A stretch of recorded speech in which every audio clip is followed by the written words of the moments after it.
to be settled. If not, you're still chasing. And then when you chase, you tend to fumble. But business, they apart from producing good products, entertain everything, they are active in the world. People like your presence. People see you as a welcome, thank you very much. You are an asset to the community. This is what we want. That is sustainable. And because if you don't have a good heart, if you don't have a good, if you don't have the spirit of humility and everything, you can't do it because you cannot act on this. You cannot be acting. It has to be inner feeling. It comes naturally. People know when you act. That's the problem.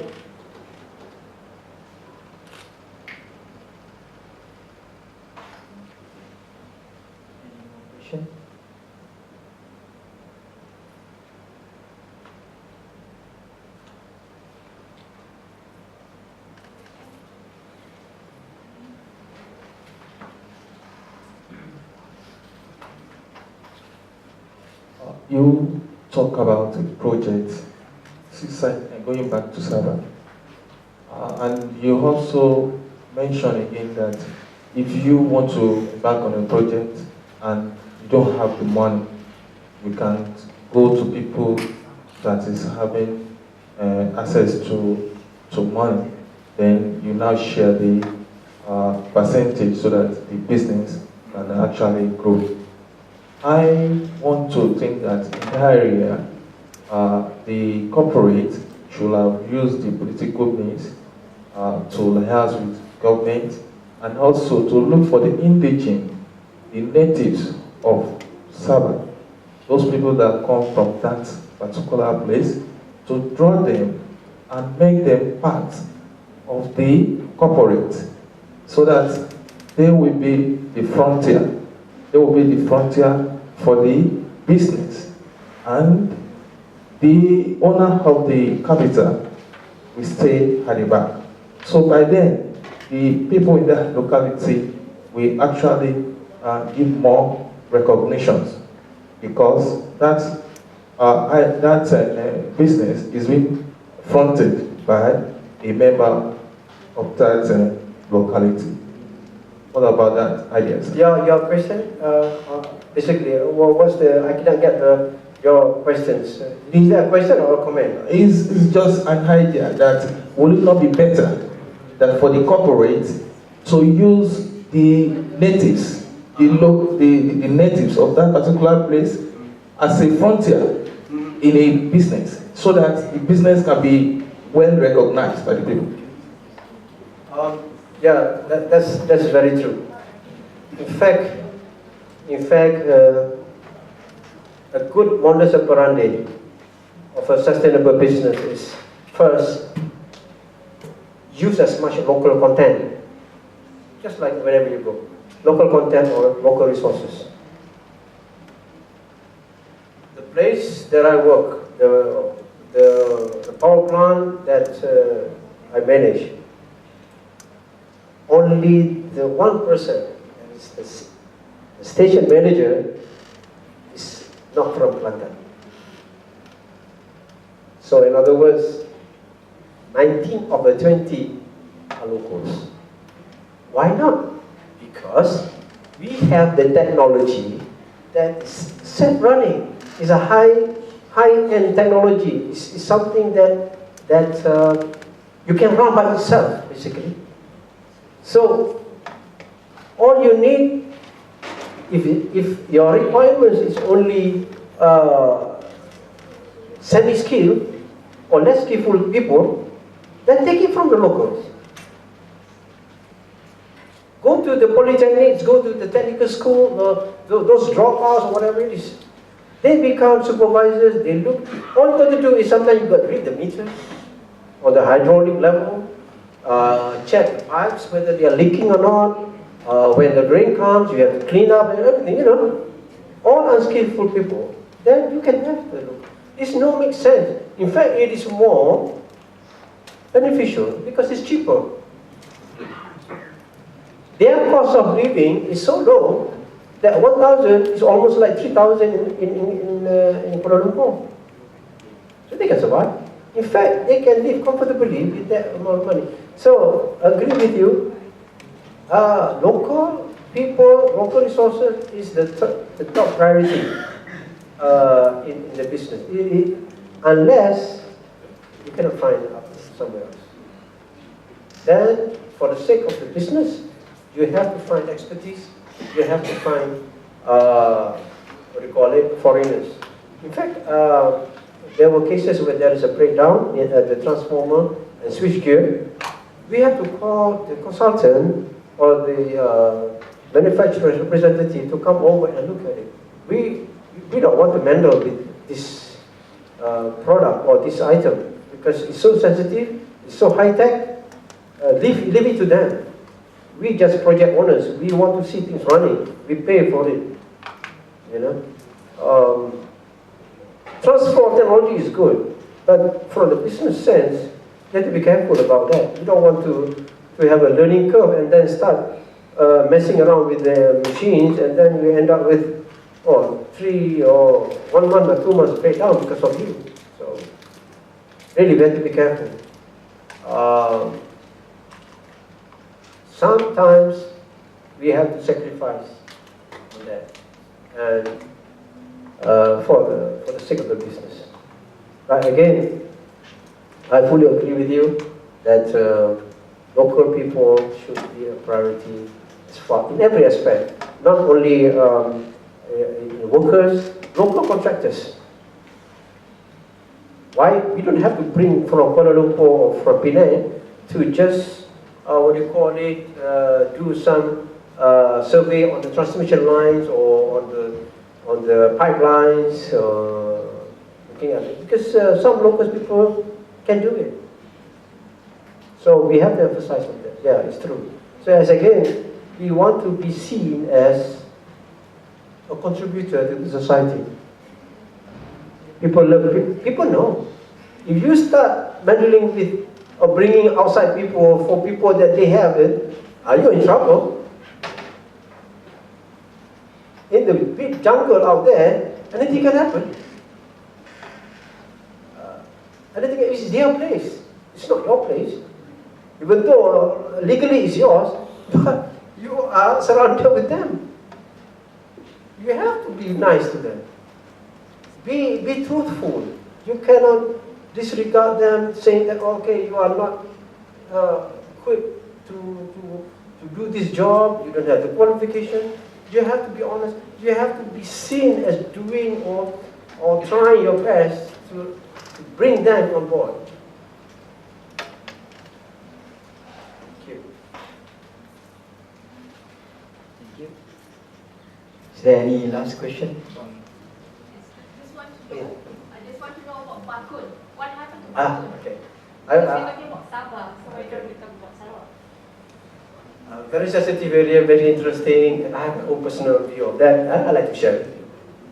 But if there's no question about that, I don't want to talk about it because I may be facing some difficulties. But it's all personal opinion. Yeah? Bakun project has been under study for so many years by JICA and the Japanese government. Rejang River is the biggest resourceful asset the country ever had as far as water resources is concerned. If you look at the river, it's so huge. It's just like an ocean. When it flows during the rainy season, it's just like a paddy field. Now, Dr. Mahathir during those times realized there's a big potential to do that. And at that time, we were having some crisis as far as energy is concerned, and put up a plan to develop this river into maximize the water resources for the country's energy. Bearing in mind, I am a big proponent of hydro because I've been trained in the area and I see the true benefit. Hydro, without doubt, just like a Hoover Dam or Aswan Dam in the States, came around throughout the year, through so many years, you are assured of cheap, what do you call it, source of energy. So the idea was then to have a Bakun developed into a 4,000 megawatt power plant, the biggest we ever had. Free water, and they are selling at 6 cents per kilowatt hour. At that time, we were thinking about it. Everything went wrong, okay, but environmental issues coming. Again, it's a cross priorities. People say, oh, cannot. The world is looking at us. Look at the environmental problem. US will kill the green people will come here and look at why you are submerging acres and acres of land for submerged people. Graveyards will be vanished. Some villages have to be transported out. Undersea cable, very expensive, the longest in the world. You want to do that? What's the risk? That's a big risk because it's the first time in the world. When you put a lot of negativity, you can't find. It depends on whether you want to look at it or not. But if you look at it, you magnify it, and sometimes you change your mind. Okay, now, I want to put it in a little bit, try to summarize the reasons. Number one, Bakun, it is economic, that is private sector sport, number one. I will go into that a little bit. There's also political conflict and also personal conflict. And lastly, is at the end of the day, we did not come to here. Now, let's look into one by one. Now, a businessman called Tim Pat King was given the concession to clear the land for Bakun projects. Thousands of hectares has been cleared, and timber being shipped out. The project was abandoned. What happened? Because Tim Pat King is supposed to be a contractor too. So greed again comes into picture, whereby it's an opportunity to have a huge revenue from the timber concession. Money cut out already, but things don't move.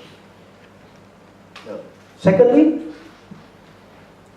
the state government realized, first of all, it used to be that the Bakun Dam or station should be owned by Ministry of Finance, and the power should be dedicated to Peninsula.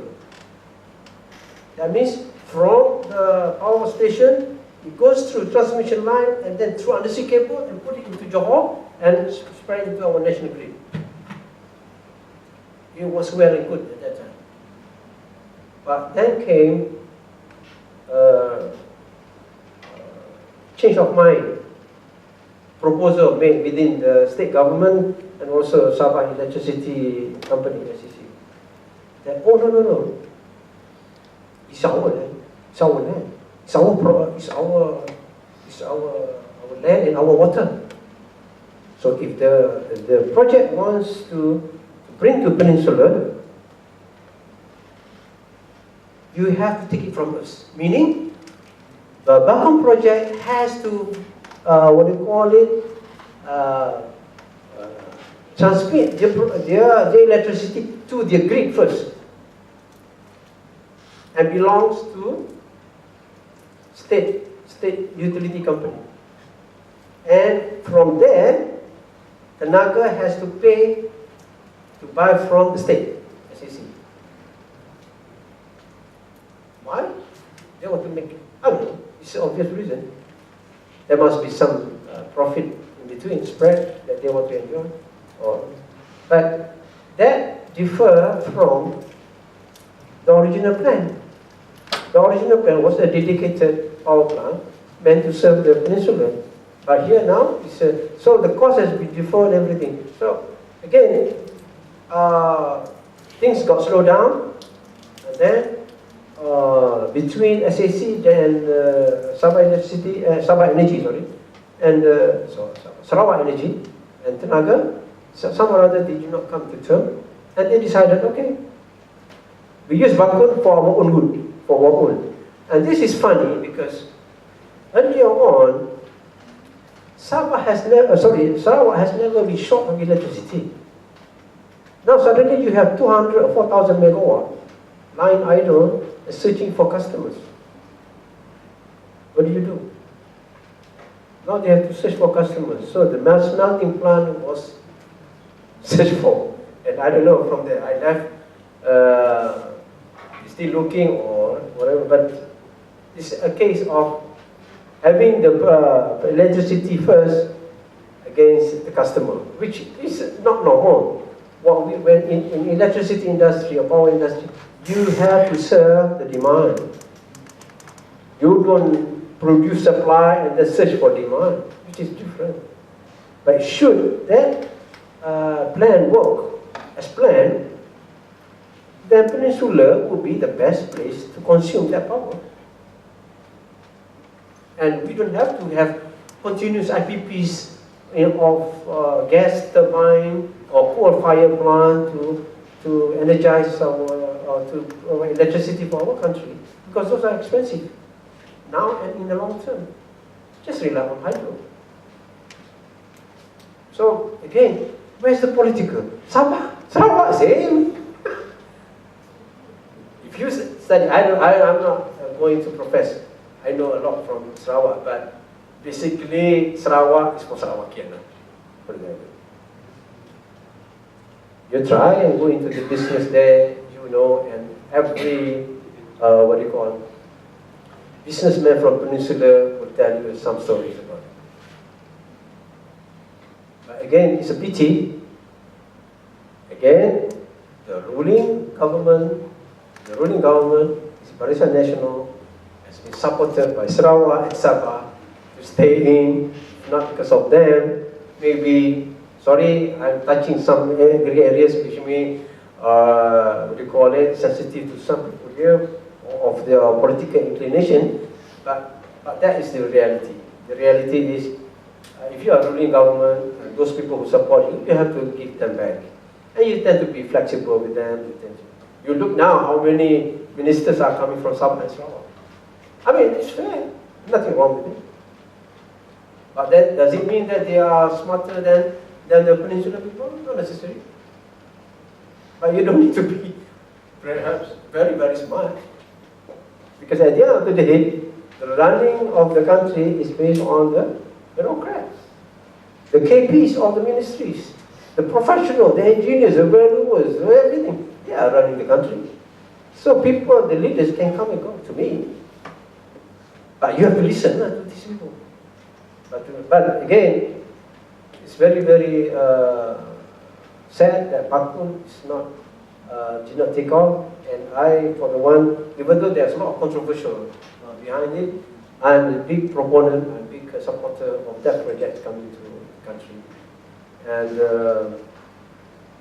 Dr. Mahdi has a good vision, but even he himself cannot deliver that portion of it.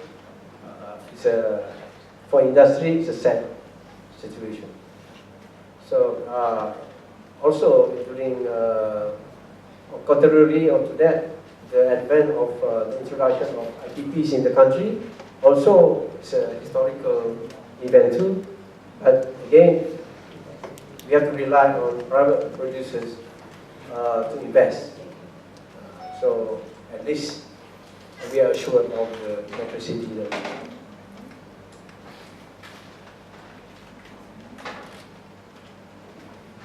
Any more comments or opinions?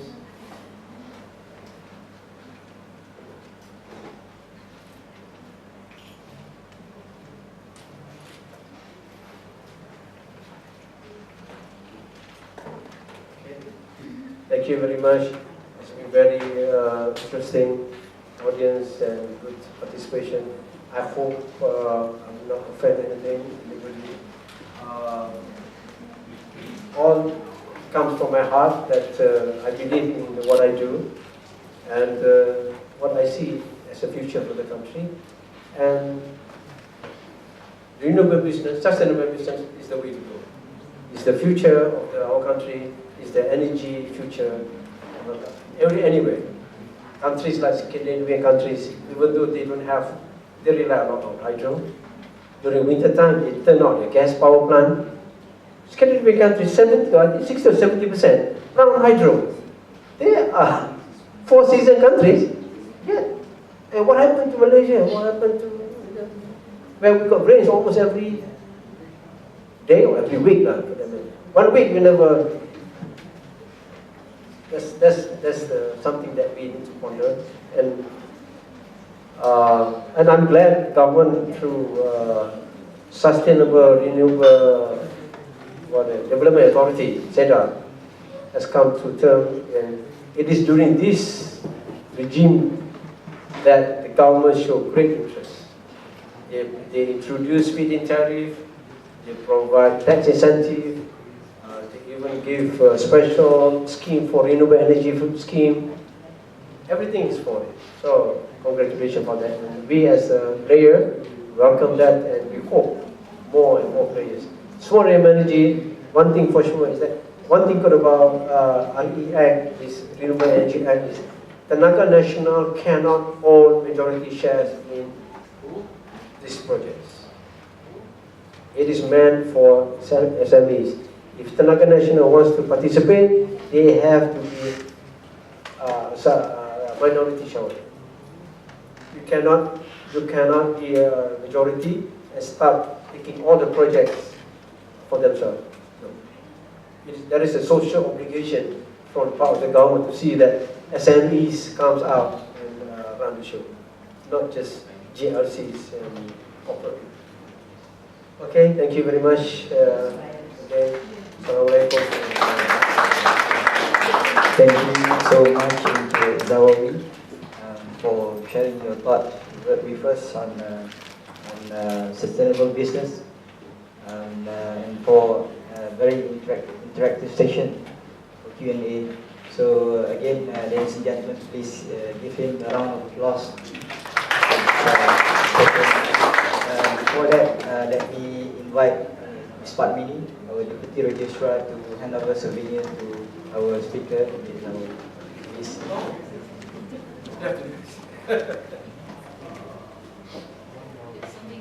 Oh, thank you very much. Thank you very much. Okay. Thank you so much, Ms. Padmini. On behalf of the organizer, I wish to take this opportunity to thank again Ms. Zawawi for being here with us to share your thoughts on this topic, and also to all participants attending this event. Inshallah, we will have our next session of OYAGSB BizTalk at 6 and a few weeks ago. Inshallah. Thank you. Thank you.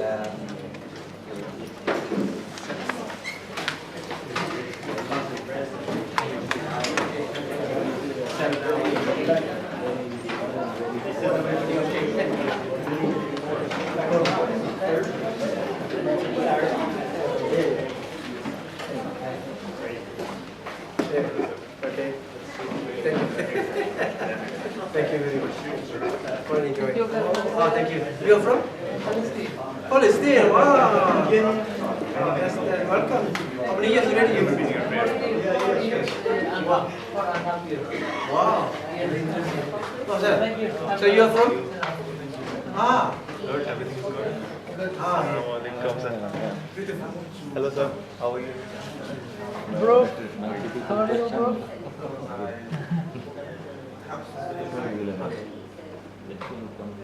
Sustainable advantage of the sustainability. They cannot be thinking of planet universe. What we are talking about is that the sustainability topic is universal.